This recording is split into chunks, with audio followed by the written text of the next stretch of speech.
माध्यमातून मी आपल्याला सांगेन का टाटा कंपनी असेल, गोदरेज कंपनी असेल, या कंपन्या तालुक्यामध्ये अगदी प्रामुख्याने मोठ्या कंपन्या आहेत. या कंपन्यांच्या मध्ये अशोक शेट्टी सांगितलेली थोडी माहिती मला दुरुस्त करायची आहे. भरत पाटील सांगितलेली माहिती मला थोडी दुरुस्त करायची आहे. कर्जत आणि खालापूरची दोन्ही तालुक्याची मुलं त्या तुमच्या गोदरेजमध्ये आणि टाटामध्ये काम करत आहेत. त्यामध्ये कर्जतची कमी आहे, खालापूरची जास्त आहे, हे म्हणून आपल्याला जाणार नाही. तर दोन्ही तालुक्याची मुलं तिथं काम करत आहेत. जितकी मुलं कर्जतची सुद्धा आहेत तितकी मुलं खालापूरची आहेत.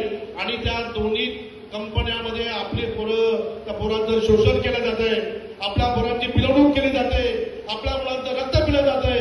त्याला 10-10, 12-12 हजारामध्ये त्या मुलांना कामाला घेतात. त्यांना पुढच्या गेटनी यायचं नाही, तुम्ही मेसमध्ये जायचं नाही, तुम्हाला परमनंट करायचं नाही. त्यांनी त्यांच्या आवडीच्या लोकांना कॉन्ट्रॅक्ट देऊन ठेवले, पण त्यांना परमनंट करू नये. त्यांचं काहीतरी 700-800 दिवस भरल्यानंतर त्यांना परमनंट करावं लागतं, असं काहीतरी तुमचा रूल्स आहे. तर त्यांनी काय केलंय, पहिली वर्ष सुधा भाऊंच्या कॉन्ट्रॅक्टमध्ये टाकायची, दुसरी वर्ष राजीव भाऊच्या कॉन्ट्रॅक्टमध्ये त्याच मुलांना टाकायची, तिसऱ्या वर्षी आत्माच्या कॉन्ट्रॅक्टमध्ये त्याच मुलांना टाकायची. आणि त्या मुलांना फक्त त्यांचं शोषण करायचं, त्यांना परमनंट करायचं नाही. परंतु आता ती वेळ संपलेली आहे.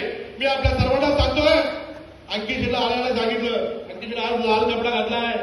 हा कामगारांना साथ देण्यासाठी लाल कपडा घातलाय.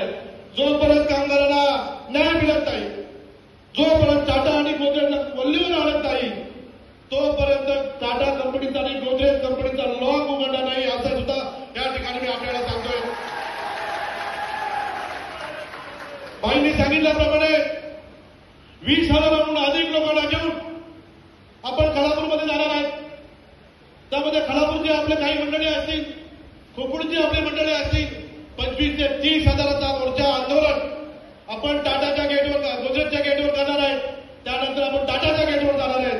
संतोष भाऊंनी सांगितलं, मला माझं टाटा कंपनी बरोबर बोलणं झालं.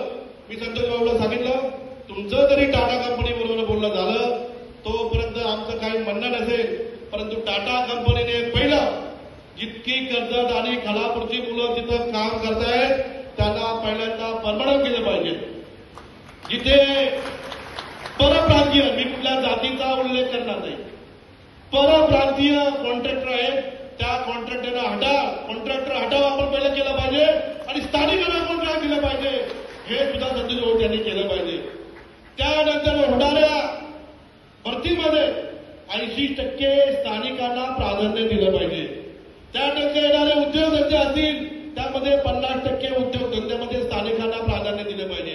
असं लेखी पत्र त्यांनी घेऊन यावं. उद्यापासून आमच्या लोकांना परमनंट करायला सुरुवात केली तरच आम्ही टाटा कंपनीच्या तुमच्या प्रस्तावाचा विचार करू. परंतु जर असा चुकीचा प्रस्ताव त्यांनी आम्हाला देण्याचा प्रयत्न केला तर टाटा कंपनीच्या